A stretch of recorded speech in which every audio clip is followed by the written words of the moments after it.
Hey, Bengie, this is Dan Siegel from Ottawa Law. How you doing? How you doing, man? Not bad, not bad. I appreciate you giving me some time today. Yeah, no problem. First of all, congrats on the book. Obviously, a big deal anytime anybody releases a book. Oh, thank you so much, man. Thank you. Hopefully, we spread the word.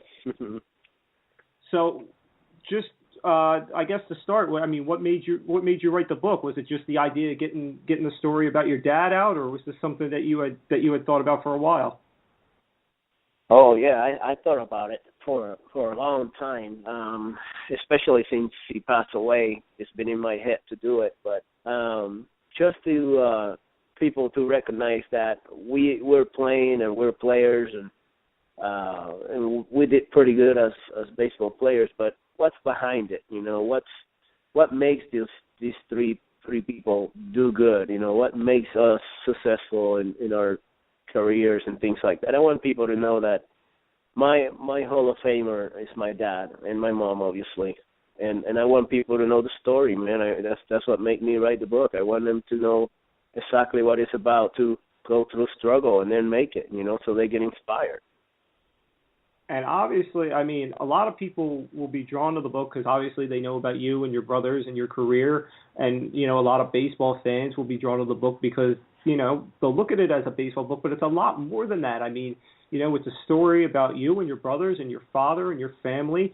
There's a love story in the middle and baseball all intertwined. I know that you've already talked about the idea of this book becoming a movie, and it's got all the makings of being one. There's so many ways that this book can draw people in.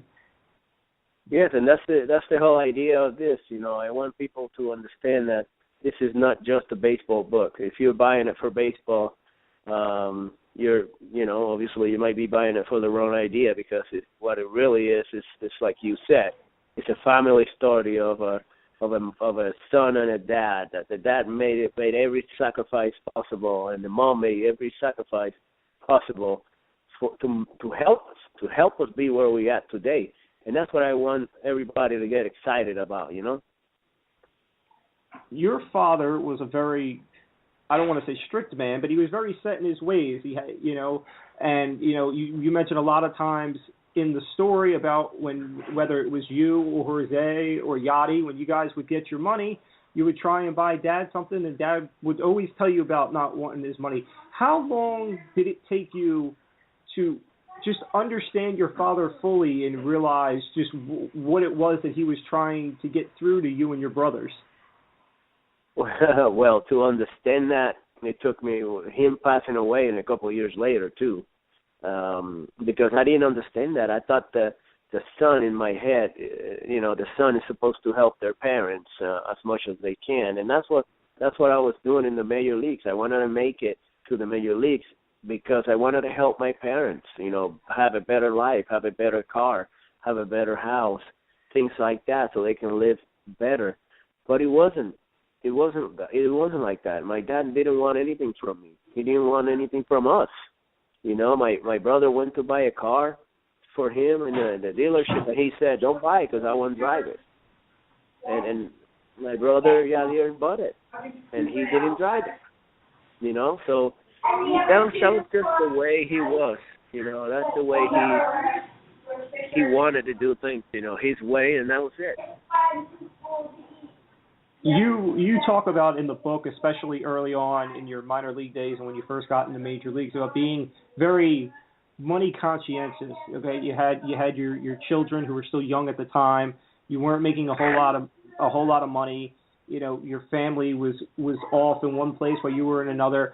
And while players had cars and houses and things like that, you were always very money conscientious. Did you get that from your father, or was that just something that you just decided that while others were going out and buying big things, you were going to be focused on just the little things? Well, I think it came from not only my father but our whole family. We never had anything. Our whole family, we didn't drive the best cars. We drove cars that were broken down or something like that, and the whole family was like that. We lived in these small houses instead of the bigger houses, instead of the better houses, things like that. So I think it came from the family. You know, the whole family. We appreciate every cent. We appreciate every money we had, and that was it. You know, we didn't want to waste it because we had my uncle. How about if I buy a Rolex for $10,000 when I have my uncle over there struggling in Puerto Rico, or I have my aunt going through a surgery that she needed $2,000. Things like that, you know, is what got me conscious of money. Talk about the difference between your father and you and your brothers. I mean, I know in the book you talked about how, you know, with you and Jose, your dad would really, you know, be hard on you guys and motivate you. And with Yachty, he was a little more sensitive, maybe because Yachty was the youngest or whatnot. But just talk about that dynamic. I mean, is Yachty sensitive? No. It's not about sensitive like that. You know, it was more because he was younger probably, and he was more on the younger side. That's just put it that way, because that's what he was.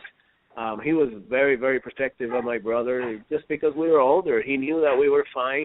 We were going to be fine and we were going to do good, but Yachty was very young. He's like 8 years younger than me. So, I mean, he was a baby when we were growing up and like getting close to sign, he was still young. So I think it was more because of that. Again, the book is Molina, the story of the father who raised an unlikely baseball dynasty. It's out for sale now on Amazon or wherever books are sold. In the book, I have to imagine this was tough to write about. Was your divorce from your first wife and the mother of your first two daughters. How tough was it not only to write about that, but especially when you were going through it, knowing how not only your father but your whole family was going to react to that? How difficult of a time was that for you? Well, it's very difficult, the time that I went through the whole thing, because my dad never believed in that. You know, my dad was very into respect kind of type of deal and anything of that matter. But it was very tough. It wasn't easy. It was a long process. But not only tough for me because I can handle it. I can handle this, but my daughters, you know, they were affected pretty good by it. But I took it in a positive way, to tell you the truth. I wanted to take it in a positive way. I said, if I could survive this, I could survive anything. And from here on, and the divorce and all that, I can make it. I can make a better life for my daughters, and I could do this in a positive way. So I took the negative of it, and I turned it around and became very, very positive after that. And I say, you know what, I could do this, and I can help others, and including my daughters, you know. But it was very rough. It was very, very tough. How much of a weight was lifted off of your shoulders when you finally got your father's approval? Not directly, but when you found out that your father had finally come to peace with the idea of the divorce and you know, and your daughters being, you know, in a new family unit, so to speak. Well, I was very, very relieved. I was very, very happy. I was a happy man because my dad meant the world for me, and I didn't want him to be mad at me or upset or anything matter. So I was so excited when in a way I understood he was okay with it. You know, he said that the girls were going to be fine with my wife and everything in relationships. He got to see how the girls were with my wife and how they behaved and how much they loved her. So he was okay with that. He's like, okay, you know, if it means that Bengie's going to be happy and the girls are going to be happy, we're going to be fine. He's going to be fine. So I think that's what happened.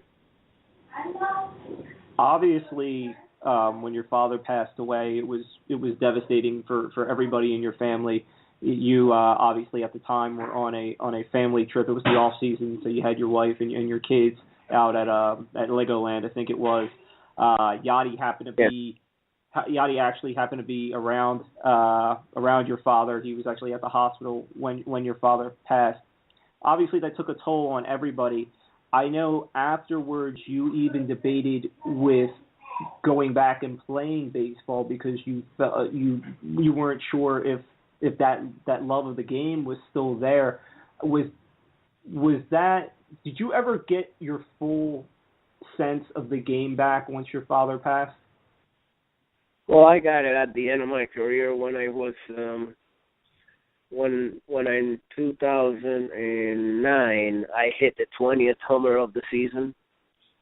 When I was with the Giants, I finally hit 20, and he told me one day, one of those days before he passed, he told me, he said, "You're gonna hit 20 homers because you're that kind of guy, but you have to worry about the right field first. You know, you get your average first, and then you try for the homers if you want, but things like that." So when I hit that 20th homer, I thought I did something great for him. I thought I did it for him. And I think I got that baseball back right then. And then 2010, when the Giants traded me to Texas and all that, I kind of lost it again and then came back. And we went to the World Series, even though we faced the Friends and Giants, but the baseball part was there, you know. But, yeah, I 2008 when he passed away, I thank God that it happened in the off season, because if it would have happened in the middle of the season, I don't think I can go back and play. I remember in the book you saying when you hit that 20th home run, when you first hit it, you thought it was just a fly ball, and then it just kind of carried and carried and carried. I don't know if you believe in this. I know some people do believe in it. Do you have any inner belief that maybe your dad kind of helped that ball get out and helped you get 20? After he passed away, he helped me every hit that I got. He helped me. He held the bat. He threw the ball to second to get a guy out. He made me run, which he wasn't fast enough, but he helped me run. And then he helped me win games. He helped me lose games. Every time since he passed away, yes, I believe it. And I know he did it. I know he did help me. Your father wasn't a very boastful man. He kind of kept to himself, especially about things that came to him in his career. You know, there were a lot of, I know you mentioned a lot of times in the book where, you know, you ask him about Clemente or somebody would bring up Clemente and he wouldn't talk about it. After his death, I know you write in the book that there's a conversation, you find out that your dad had gone to Massachusetts for a couple of years when he was a teenager.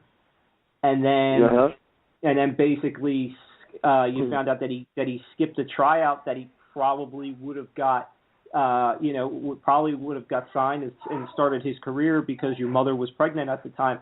Just once you found that out and you put all the pieces together, just speak to the impact of understanding all that, because obviously there's a great amount of sacrifice and other things that tie in between you and your brothers and the enjoyment that your father got out of seeing you guys, you know, follow through with your dreams and go through that journey. So just talk about that impact and everything coming together. Well, actually, you're right, man. It was like that.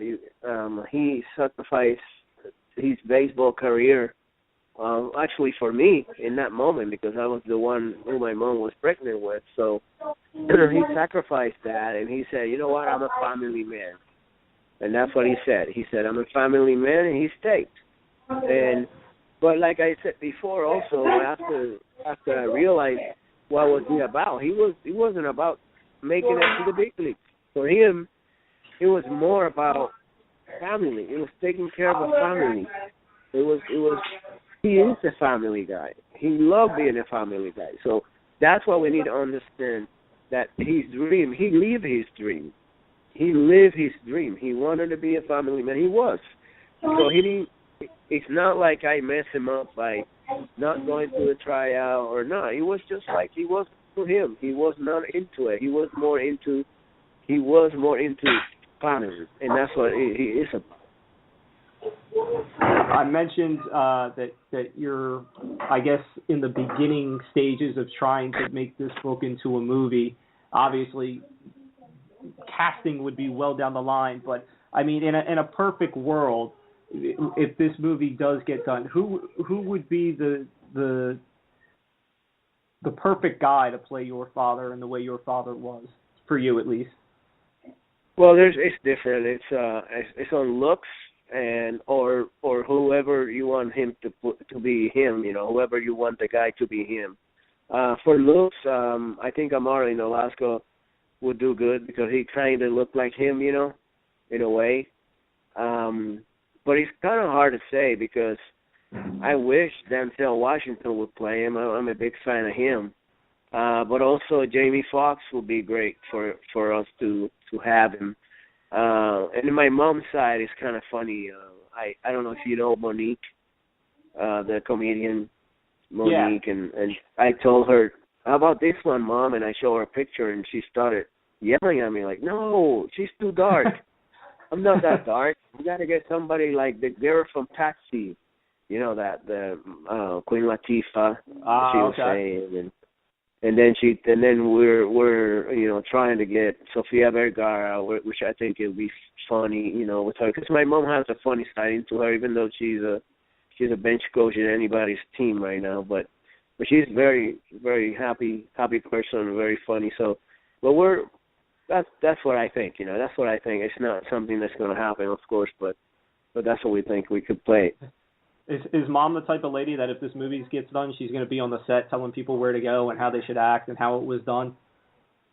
I think so, man. I think she's going to be directing people. I think we're going to have to add her name into the list. I was going to say, she directed that movie. I was going to say, you're going to have to put her in the credits as executive producer or something. So, again, the book, Molina, The Story of the Father Who Raised Unlikely Baseball Dynasty, you can get it wherever books are sold. So let's move into your career. And I know when you were younger, you weren't a catcher. That was Jose, and that was Yachty's thing. You were, you know, infielder, outfielder, things like that.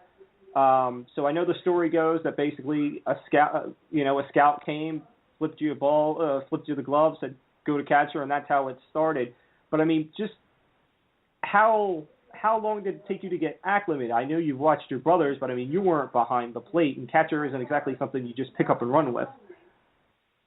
Well, it took me a while, to tell you the truth. I went to rookie ball that year, and I got hurt like 3 times in my thumb just catching the ball. I couldn't catch it, you know. I couldn't move my hands the way I was supposed to not to get hurt. And so I got hurt like 3 times at the end, like 2 weeks or 3 weeks to go in the rookie season. They told me you're going to be a DH because you can't catch like that. So after that, I went to Mexico, I think, and I went over and started catching because I needed work, and I play in an amateur league over there somehow. And then I went back to extend this spring the next year, 94, and that's when I started feeling better. I started feeling a lot better. I think the spring training helped me more than anything because I had time to work on my skills. I had time to go to the cage and work with the machine and things like that. So I think the spring training helped me. But by 94, in the middle of the year, 94, I felt really good. You know, I was normal. And I know you talk about the book Sal Fasano, who a lot of people remember for that Fu Manchu facial hair, and some people remember him playing for the Phillies here in the Northeast. But Sal Fasano was a big help to you in getting maybe the psychological aspect of the game down from a catcher's perspective. Yes, Sal Fasano was a big key in my success. I went to, I'm not sure if it was in 94 where I saw him, or 95 in winter ball, and he took his time, man. I got home, I got to the stadium really early, and I had to catch a bunch of people because the more I catch, I thought it was going to make me better. So I catch a lot of people in the bullpen, and he took his time, man, and he went to the bullpen and taught me how to move my hands, that if I do this, if I do that, my hands will be better. If I don't move my body, and if I concentrate on the ball, things like that. And he taught me a lot, man, and he's a big part of my success for sure, just because he taught me the right way. He was a great catcher, to tell you the truth. I know you talk about in the book, it took you a while to finally crack being up in the majors and being there for good. There was a lot of ups and downs and times where you thought you were going to be called up, or that you just flat out deserved to be up, and things didn't work out. Met fans know Terry Collins very well now as he's managing there. But, you know, in your early days, you and Collins, I don't want to say butted heads, but just didn't connect a lot of, you know, just Collins didn't seem to see the potential in you, so to speak. Did you ever kind of figure out what Colin's beef was with you? Did he just have his guys? Like I know you mentioned Mathis as being his golden boy at the time. I mean, did he just have his guys and you weren't one of them? I mean, did you ever figure out what that was? Well, I don't think I ever figured it out because I couldn't figure him out. You know, I didn't know what he was thinking. A lot of people and a lot of coaches at that time were telling me, man, you deserve to be up, like, from a year ago. And this is 99. So I'm like, whoa, well, what happening? You know, why am I not up there? But I never figured it out. I never knew what his intentions were. I never tell anybody that Terry Collins is a bad person. I never said that. I always said that he had something either against me or he didn't like me, and that's it. You know, it wasn't a big deal about it. I just think he didn't like the way I played. He had veterans. He rather had Phil Nevin, who was a third baseman, starting the catch. He rather have Todd Green, which he was an outfielder, and becoming a catcher. And he'd rather have other kids, you know, around instead of me. So, but that was his opinion. I got to respect that. You know, I never said the guy was any kind of bad person or anything like that. Obviously, I was very upset that I should have been up there and I wasn't, but I couldn't figure the guy out. You obviously you weren't up a ton with Collins at the helm. I mean, basically your first full year was the year that Collins resigned toward the year.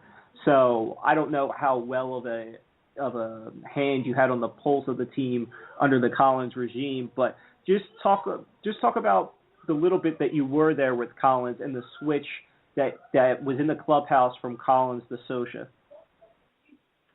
Well, it was a big, huge change, I tell you, like 360. Not only because of managing, you know, I think Scioscia is one of the best and smartest guy out there, but also because Scioscia caught before, and Scioscia was a catcher. And I had a better chance to making that team now because he was going to really measure what I was really about. And if I didn't make it with him, then I said something was wrong with me. You know what I mean? So I think it was just a different cat. Terry Collins had his kids, but he never caught before. So I had Scioscia and looked at me, and he, you know, obviously he liked what he saw and gave me the chance, you know. But it's a huge difference from Collins to Scioscia. Big difference. And then, you know, obviously you get the deal from the Angels that keeps you there for 4 years. And I remember in the book your agent saying, you know, this is the offer. Give me a couple days. I can, you know, we can get a little bit more out. And you didn't hesitate. You said, don't worry about it. Just sign the deal now. A lot. I don't know many, yeah, I don't my know agent many, obviously didn't like the idea. Yeah, I don't know many players that would have done that. I mean, was it just a matter of, hey, I finally made it. I'm not going to try and ruffle the waters here. Let me just get in there and get my spot, or was that just the way your mentality was? Yeah, of course. It is so crazy. It is like I made it. Now let me secure my future. That's what I was thinking at that moment.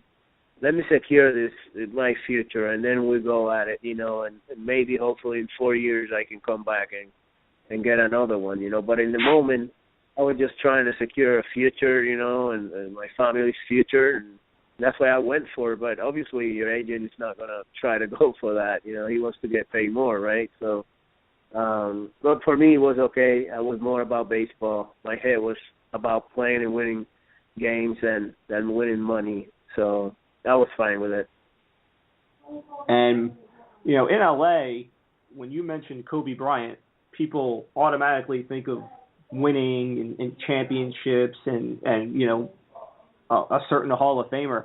I don't know if many people remember that it was you, Bengie Molina, that beat out Kobe Bryant for Rising Star in L.A. Yeah, I remember that one. It was one of my special moments in my life when they said that I beat Kobe. In that year, obviously, I think it was. So it was a special moment for me. I will never forget that day, especially with Kobe, which is an icon. Kobe is a legend in LA, and he's gonna be in the Hall of Fame for sure. And I'm a big fan of him. But for me to win against him, man, it was just crazy. It was just so happy.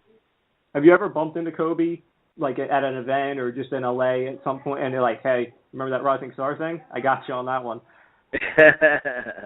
No, I haven't met the guy. I wish I could have a chance to meet him one day. He's one of my favorites guys, and many people, many athletes that I want to meet. I haven't had a chance to do that. So let's go to your first World Series there with Anaheim against the Giants. First of all, I got to ask you, that was when the rally monkey was really kind of like in vogue, so to speak. You either really liked the rally monkey or you really hated the rally monkey. What was the reaction in the clubhouse the first time you guys saw that rally monkey? Well, obviously some guys didn't like it because he took concentration away from the players, but I loved it. I loved it. I loved the monkey. I saw when he started. They took the guy in with the monkey to throw the first pitch, and during the game they showed the monkey we were losing. They showed the monkey jumping on the screen, and that's how it started. There's the rally monkey for you. We ended up winning that game, came back and rallied and won it. So that's how the monkey started. But I loved it, man. I loved the monkey. I still to today, I think it's awesome. Not only for the players. The players are only playing the game, but for the fans. I love that. I would think that a lot of players would have, especially after they showed them the first time you guys won, a lot of the guys would have loved the rally monkey. I mean, you guys are superstitious guys. I mean, you guys are creatures of habit. Anything that works to win a ball game. I love that for sure. Yeah, I love that. That's why he helped us win the games, huh? I'll take it. But I loved it. And I still do to today. But I knew that some guys would make comments and didn't like it, So you talk about in the book in Game 6, you guys are down 5-0, obviously. You guys are just you can't get anything going against Russ Ortiz, the Giants starter. And you guys get a couple of hits there in the 8th off of Ortiz, or in the 7th, excuse me, and Baker comes and pulls him out. And you said when they get back to the dugout, Dusty gives Ortiz the game ball as if this game is won, and that's what really got you guys going. Take me back to that instant when you see that, and what goes through your head when you see that happen? Well, actually, he gave the ball. Russ was heading out of the mound, and he stopped Russ, and he handed the ball to him on the mound. But we're all watching. We don't know what Dusty Baker is doing. Obviously, we don't know the conversation that went on, and we don't know the details. But what we saw was like we pictured like it was, man, this guy saying it's over. This guy for some reason thinks this is over. And we look at each other, and I don't know, he pumped us up, to fight. It for sure we weren't thinking of winning that game so easy or so hard, but he gave us the edge of fighting, It's like, man, let's go. This is it. We got to get going. And we did, thankfully we did. But we don't know what happened, in their heads and what they were talking about, if the ball was for that or not. But for us, it looked like it, and we went hard for it, We went out. We wanted to win. We wanted to beat them. And we did, thank God, huh? That year is the year you win your first Gold Glove, and you are the first person to break up the streak of Pudge Rodriguez Gold Glove reigns. Obviously, winning a Gold Glove in itself is a great accomplishment, but I have to imagine that there was a little bit more to it as far as feeling-wise when hey, I'm the guy that just won the Gold Glove over Pudge Rodriguez. Well, not only winning it over Pudge, because Pudge is a damn legend, man.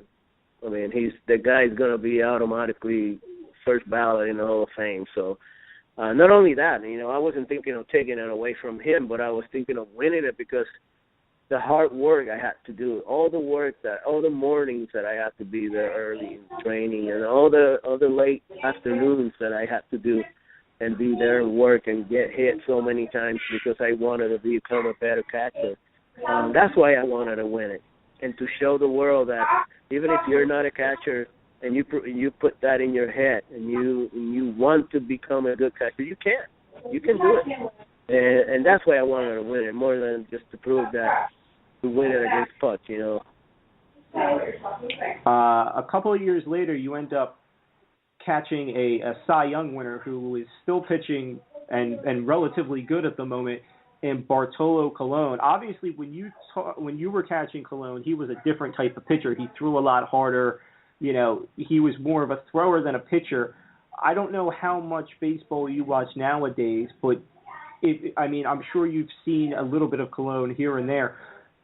What do you see as far as a transformation from Colon, from when you were catching him back, 10, 15 years ago to the guy he is now? Well, the first thing I noticed is that he knows how to pitch now. I mean, not that he didn't know before. Obviously, he did, but he's a lot smarter now because he doesn't rely on his speed.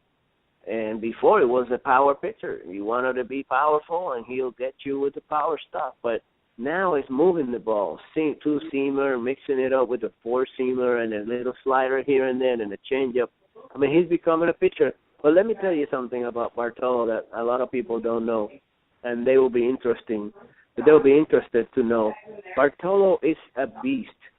I don't know, you guys see him as a little chubby guy on TV because the uniform doesn't judge what he is. But when he takes his shirt off, he's ripped, man. He's ripped. His shoulders are big. He has great wrists. I mean, strong man. He's a strong man, and that's what makes him the way he is today. So he can hold on to pitch all these years. It's because he's a strong man, and that's why a lot of people doesn't know that, you know. Hey, I don't rip on Bartolo. I think Bartolo is a heck of an athlete. I mean, to be the age that he is, at the weight that he is, and just be, I mean, you could argue that up to this moment in the National League, he's been the best pitcher in the National League. Yes, he is. He's been. But also, a lot of people see what they see on TV. It's a big uniform. It's a big guy. It's a body. They don't see who he really is inside. It's like talking about Prince. Prince, he's Prince Fielder. It's unbelievable. He's so strong. And what people see is his body. He's a little bigger than most guys, but he's not fat. Like, that's what I'm trying to say. He's not a huge guy on not taking care of his body. He's unbelievable strong. And they work hard in the gym in the same way with Bartolo. He works really hard in the gym just to stay as strong as he can. And he is, man. I think the difference between Bartolo and Prince, though, is I think Prince, therefore, a little bit bought into that image-conscious idea. Because if you remember, there was a season in Milwaukee where he decided he was going to go vegan for the whole year and try not to eat, meat and things like that. And his power significantly dropped. And then after the season, he said, yeah, I'm not doing that no more. I like the power. Well, it could be because we're going through it with my brother right now, and my brother lost 20 pounds. And he was doing very good for me the year before and everything. But losing the pounds, man, it could be tricky for you, It could be a little tricky. You have to be careful when you do it. Doesn't mean he's not doing as well as usual because of the weight. It doesn't mean that. But it could be affecting you because I was always afraid of losing the weight. I could have easily lose weight. But I was afraid of me losing my edge, losing what I've done all my life, And it could happen that way too. When you were with Anaheim, you were one of the few teams that had real success against the Yankees in the postseason. And back in the early 2000s, the Yankees were still, really in their groove. They had won those championships at the end of the 1990s. They still had, the big core there with Jeter and Posada and Pettit and all, and you guys had real good success against them. You won. Obviously, you guys won the series. You beat them, and the upset in the opening round. You beat them the following year. Was it just that you matched up really well with the Yankees, or was there just something that you guys happened to pick up along the way that other teams just didn't realize? Well, let me tell you, I think being underdogs and coming in and playing a number one team, it's not easy. Of course, it's really, really hard. But also it gives you the edge of like we were talking earlier, like fight. You want her to fight. You want her to go out there and perform better and do all these things better because you're facing the best team and you're facing the team that pays the most and things like that. So, but we were all looking at each other like, man, we don't have even 1% of beating the Yankees, and that kind of motivated us and to going out there and trying to do our best. And I think that's what was going on. Not really we match up good against them. We just gave them a hard fight, and that was it. Let's move on to 2005. You find out that Anaheim isn't going to bring you back, and you originally think you're going to go to the Mets. The agent tells you that you have a contract offer with the Mets that you want to sign. You're prepared, saying, hey, I'm going to New York. I'm going to be a Met. And then after a few days, you find out Mets trade for Paul LaDuca. You're not going to be a Met because obviously, with LaDuca there, you're not, there's no spot for you. And you end up going to Toronto. Do you feel like that was a lost year for you with just the kind of turmoil that happened in that off season? Well, the off season for sure, I hated it. I didn't think baseball was fair to me. I thought nobody wanted me. I don't know why I didn't sign or I couldn't sign with anybody when I look at the catchers they have. Obviously not every team because other teams were set up. Some teams were set up, but others, after looking at the roster, I'm like, why can't I be? And it wasn't like I was a $10 million guy either. It wasn't that. I don't know what happened, man. I don't know why I couldn't sign. And all of a sudden I ended up signing with 1 week to go to spring training. I ended up signing with Toronto, which it was great because I had one of my best years in Toronto, even though John Gibbons didn't play me that much, as a regular. He wanted to platoon me with Greg Song. So even though I wasn't playing that much, I had a good year. I hit like 19 homers in like 90 games or something like that, catching. So it was great. It was great, but it was really, really hard for me in the off season not to be able to sign. And going back to the Mets, I told my agent, I said, yes, I'll go there. It was like $21 million for 3 years, things like that. I said, yeah, I go there. I don't care. But then they went on and got there. I couldn't explain it. And then I called my agent, and he said, well, you didn't want to go there anyway. And I'm like, what?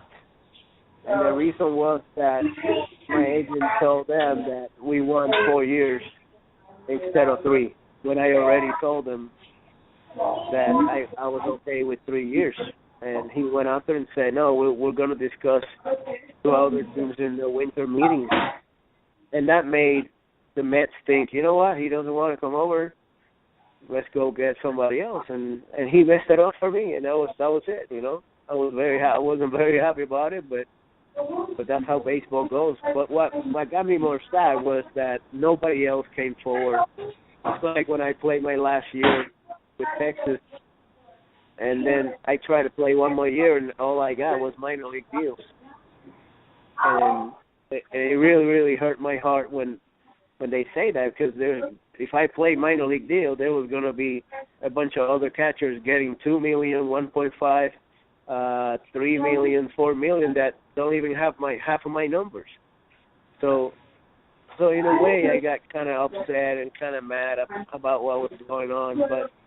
But in the end, it's baseball and it's a business, and that's the way it happens.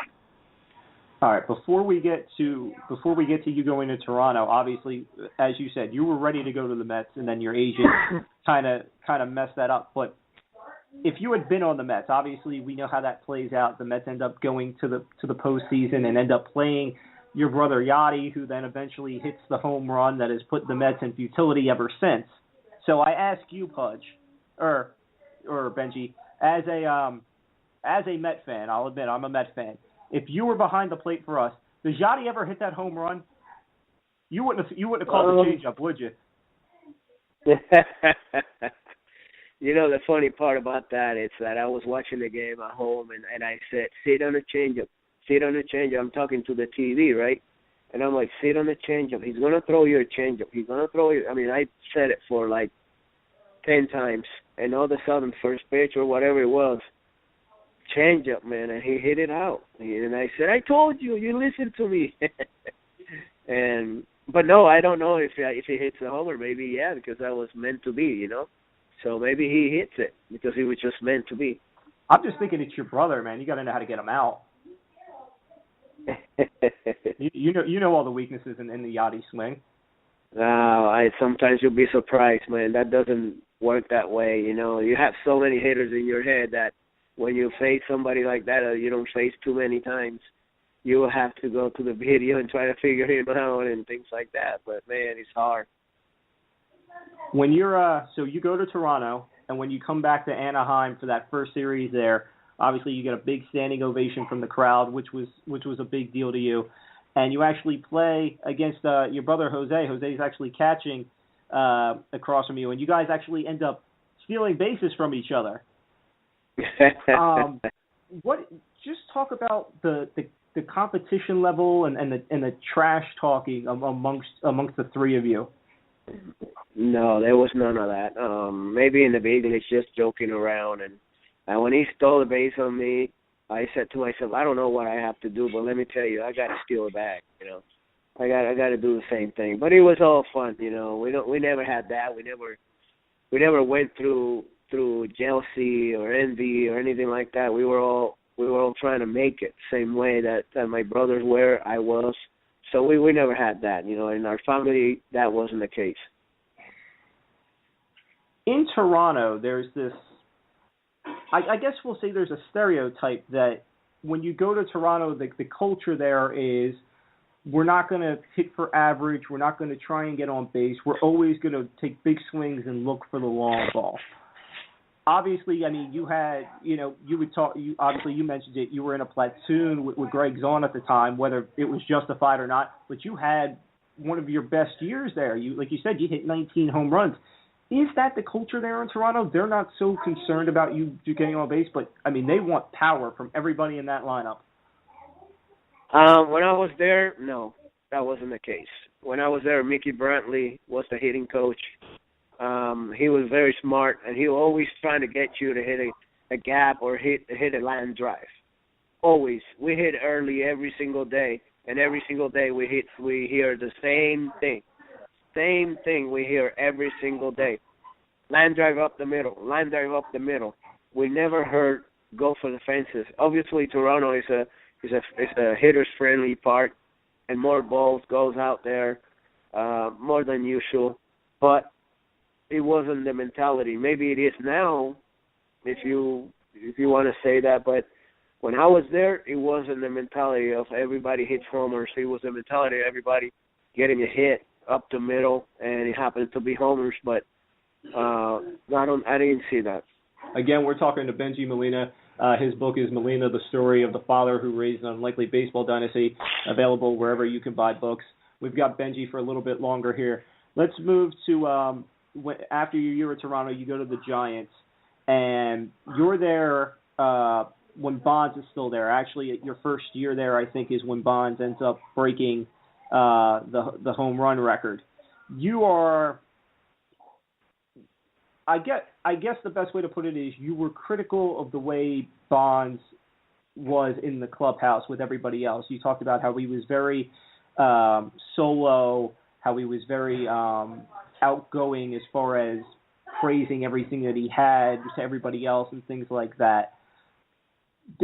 That obviously didn't sit well in the clubhouse. You spoke about other veteran guys who had stood up against Bonds. But, I mean, you know, we always know about how Bonds was with the media, but how was Bonds perceived by his teammates in the clubhouse? That's a view that a lot of us just don't get daily. Well, let me tell you this. He was a very nice guy with me. He behaved really nice. He was very nice to me. He talked to me like nothing. So, but what I saw from him was he was very quiet. He did his own thing. But you got to remember, that was his 20-something season. I mean, this is a veteran player. He's not a rookie guy that's trying to make it in the big leagues. He's done it before. Some people didn't like the way he behaved in the clubhouse. I wasn't paying too much attention to that because I had so many pitchers to worry about. But I saw a few times where he shouldn't behave the way he did. But who am I to say something? Who am I to say to one of the best hitters in the world and forever to say something to him? So I didn't like that, and plus I don't like confrontations and things like that. I'm a very quiet guy, and I like to worry about my job and do my job for the team. But yeah, I saw a few different things in him that I didn't like, but it was not my business, to tell you the truth. It was more about him not behaving as a good clubhouse guy, but it wasn't my deal. I didn't care. I wanted him to be a good teammate, but that's the way he chose to be. A lot of people didn't like that, but it was fine with me. I worry about my stuff anyway. You were there, obviously, when he was still there, and then for a few years after he left. Were the Giants a better team without Bonds there? Actually, let me rephrase that. A lot of people associate Bonds leaving with allowing the Giants to get over the hump to then go out and win that first World Series, and now they've won 3 in 5 years. Do you correlate that as well, as Bonds leaving was the best thing for the Giants? I don't know if it's the best thing or not, because it's really hard to say. He was the best hitter in the planet, and he's the best player in the planet at the moment. It would be unfair for him to say it was the best thing that happened to the Giants. Of course it's unfair to say. But I'm going to tell you this, though. One player does not make a team. One player does not make a team. And when he left, it happens to be that it wasn't the Giants. It wasn't a one-player team. It was more about 9 guys trying to win a game when he left. And that tells you that even though you have the best player, he's not going to win the games for you. What wins the games for you is a team, is a full team effort. And when he left, that mentality maybe that the Giants had about him being the man, and we're all relying on him hitting homers and him being the man, that doesn't work that way. What we need is all 9 of us that are playing in between those lines to perform in a good level, to do our jobs together, and try to bring that W to as a team, instead of a one guy that everybody's waiting for him to do something great. You know what I mean? So that's the way I see it. I don't know if it's the best thing for the Giants or not, but it was a good thing for the Giants that now it became a 9-player team instead of just a Barry Bonds team. You know what I mean? You were obviously a player that played during that quote-unquote steroid era. Obviously, there's no avoiding the cloud that's around Bonds, what he did, what he didn't do, anything like that. Your personal opinion, should Barry Bonds be in the Hall of Fame? I think right now, my opinion is they haven't proven guilty, right? They haven't said anything guilty on him. Did they prove that he used it? I mean, he was in the Mitchell report. I think that's about as far as a quote of guilt as they've gotten, so to speak. Obviously Bonds never failed a test or anything like that. Exactly. That would be my next point. It's like if he proven guilty, he doesn't deserve to be in there. That's my opinion. But if he's haven't been proven, of course he needs to be in there. He's the best player in the planet, or he was at that time. He deserves to be. It's like, for me, Barry Bonds, obviously, if he used steroids, no, I don't believe in any of that. I didn't cheat ever. So why somebody else have the advantage of doing that? So if he did it, if he's not proven that he did it, why not? He needs to be in there. But if it's not proven yet, man, if he's proven, he doesn't deserve it. You, when you were with the Giants, you caught a young, fresh-faced kid by the name of Tim Lincecum, who at the time had this real funky motion, threw real hard, and with the help of you, won a couple of Cy Youngs. the velocity is dipped. He had a couple of bad years. They put him in the bullpen. This year he's shown glimpses. Have you noticed any difference outside of the velocity dip in the Lincecum that you caught? Being that young hard thrower and Lincecum now. Well, let me tell you. I think the only thing I see difference is that he's learning that he's not gonna be the 95 guy again, the 98 mile an hour guy. So right now he's. I'm not saying this year he learned how to pitch, because he learned how to pitch way before that. But in a way, you kind of have to learn to pitch with the velocity you have and try to get guys out with that velocity you have. So I think he just rediscovered himself with the velocity he had, and he's doing good. He knows how to get hitters out now with the velocity, and I think that's what he's doing now, different than before. Speaking of young kids, there was a young kid by the name of Buster Posey who the Giants felt they really need to play at catcher, which ultimately led to your trade to Texas. And nowadays, due in part to a play at the plate involving Buster, we have this new home plate rule where we kind of don't allow collisions, and you as a catcher have to kind of, you can't block the plate. You got to give a runner a lane to slide and all that. You being a catcher for all those years, you taking the punishment behind the plate that you did. I'm sure you were involved in a collision or two in your day.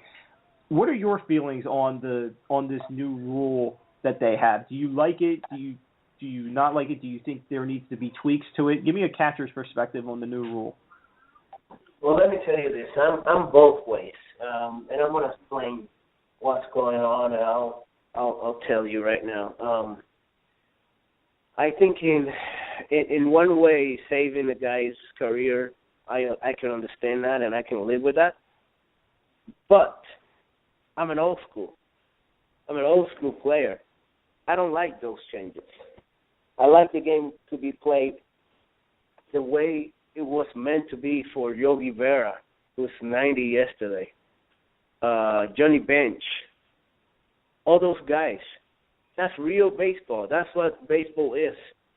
I agree with not letting catchers get hurt, because obviously they save their careers, and I agree with that 100%, and I'm with it. But I'm also with the old school players. I'm also like an old school guy, and I always told myself I don't like that rule. I don't like it in a way, like I said before. But it's trying to save a guy's career and all that. You know what? I thought I came up with a good idea for baseball. Let him play. No rules. But if the catcher is blocking the plate, you can knock him out. But if the ball is 1 feet, 2 feet off the plate, and the catcher is going for the ball, and you knock him out without reaching the plate, then get him suspended or get him fined. Yeah, I understand that. That's fine. But if the catcher is blocking the play, he knows he can get hit. And that's the way they should have done it. That's the way they should have done this. You know what? No blocking and no rule. No rule. Listen, after the game is over, we're going to review your slide. We're going to review your hit, and we'll decide if you did it fairly or not. And then after that, you suspend the 1 game or not. That's the way they should have done it. Obviously, when you have a catcher 3 feet away from home plate, you don't want anybody to get hit. You should slide. And that's what they were trying to avoid, because Buster was caught in a bad position, first of all, bad footwork. But not only that, he was like 1 or 2 feet away from home plate. And the guy came over and hit him. Those are the ones that I agree with to do that, the fine and suspension, but not the one right now you're telling the catcher you got to give a lane, you got to give the runner cannot touch you, things like that. I don't think that's baseball. All right, Bengie, I know I only got a couple more minutes here with you, so I got 2 more for you. Beginning of this season, Kansas City Royals obviously got in a lot of bench clearing situations. Yordano Ventura seemed to be the flame to all that fire. If you're the Royals catcher and Ventura is doing that, what are your feelings? What are you telling Ventura? Do you like, the idea of throwing inside has kind of, differed from, even 15 years ago when you played to now. Not as many people like to come inside. Not as many people go with the brushback pitch. What are you telling Ventura if you're catching him?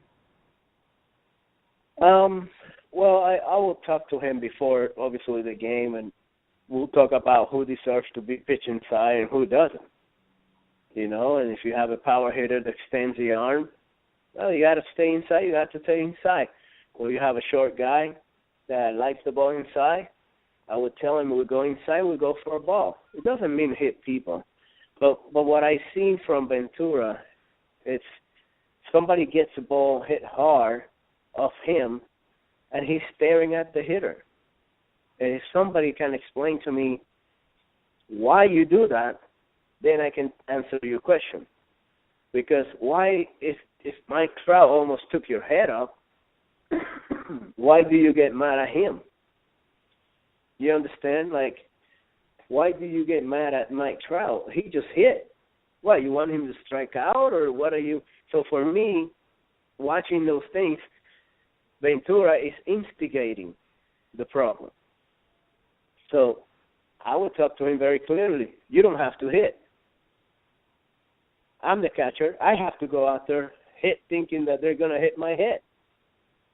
If I'm Salvador Perez, I go right in his face and I say, hey, listen, you don't have to hit, buddy. All of us, we have to sit here and hit. Why do you have to worry? Why do you don't have to throw at hitters, because we hit, man. So that's one of the things I would say to him, and see if he gets in his head and be cool, and stay cool. When you got traded to Texas, obviously you played a little bit there with Josh Hamiton. Obviously, Hamilton's issues are pretty out there for everybody. Just the little bit that you were there in Texas, what did you see from Hamilton, and what did you think of the whole situation about them not wanting him to play and now going back to Texas after everything? Well, first of all, I'm a big fan of him. I'm a big fan of Josh because his history. He made it from where he was really, really, really low in his life, and he went back and made it, So I'm a big fan of that. I'm a big fan of him, and we know his wife and the kids, and I'm a big fan of Josh. What I'm not a big fan is that he went out after they paid him so much money to be responsible, to be a teammate, to be a player. They pay him so much money, and then he went out and did that, I'm not a big fan of that, and so I don't know how to say this, but, I see him like a big superstar, one of the biggest skills that I ever seen on a baseball player, the biggest body, the biggest run. He runs, he throws, he did everything. But to go out after his team pays you $125 million and then go out and do that, I'm not a big fan of that, so I don't know what else to say, man. I think it's just his fault, and in a way, it's his fault because he went through that, and that's the way you have to deal with it now. Last one for you here, Bengie. Obviously, you got traded to Texas. You end up playing your old team, the Giants, in the World Series. You guys obviously lose, yet you still get a World Series ring because you were on the Giants roster during that season. You obviously have 2 World Series rings, so the one question that I would ask is, how often, if at all, do you wear the rings? And I always had the question to players who were in a situation like yours, where you end up playing, for a team for X amount of time during the season, and then get traded to another team, yet get a ring when that team wins. Does that ring feel weird or any more different to you, not only because you weren't on the team when they won, but the fact that you ended up playing against them and lost? Well, yeah, it feels weird for sure because you didn't finish the the year with them, you know, and it feels weird because you got traded. You know, it's like they didn't need you anymore. They didn't want you anymore. And when I say they, I mean the, you know, obviously the office, you know, they didn't want you anymore, and they needed. There was a little guy that was coming in, and I don't know if you know a Boston Posey name, you know, one of those, you know, little guy that I don't know, nobody knows. Hey, I'm just kidding. I was like, thanks to him, we have a whole new catcher rule now. Nobody ever heard of him. I'm just kidding, man. They needed to do what they needed to do, and moving me was one of them. One of the things that made them better. And to tell you the truth, it felt weird. Actually, I was in Texas. I was in the locker room, and I heard a couple of guys wanted me to go there and say congratulations. And one of the office people said he didn't win it. He didn't win it. And that stuck to my head. He said I didn't win it, and that's the way I feel right now. I didn't win it. That's it. So that's the way I feel. It feels weird to have it, but I was very happy for the Giants all those years they won. I was very happy for the coaching. I was very happy for the manager and all the people that I know there, like clubbies and everybody. But like they said, you know, in the office, you know, I didn't win it. So it feels weird, but that's just the way it is. And then and last one here, Bengie, and then we'll let you go. I know you got to go. Career highlight for you. One highlight. One of our guys wanted to bring up the home run you hit in the ALCS for Texas off of AJ Burnett. You know, they think that might be one of your career highlights. You know, they wanted to know the thought process there for that at bat. But you know, just the one big thing for you. I don't. It's one of my career highlights, yeah, for sure. But I don't think it's the biggest one. I think it's one of them, of course. But the best one that I can tell you, the best career one is probably just the fly ball going up and winning the World Series. That's my career highlight. And they probably going back to that home run.